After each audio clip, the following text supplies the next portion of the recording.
ABD Başkanı Trump açıkça sadece Amerika'nın kazanmasıyla ilgilendiğini söylüyor.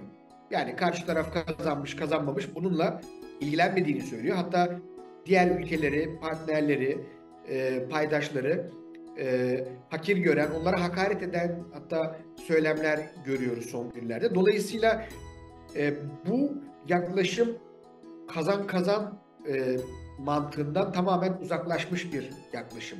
It's bad economics. US has benefited out of the global trading system. It would have a dampening effect on the US consumers.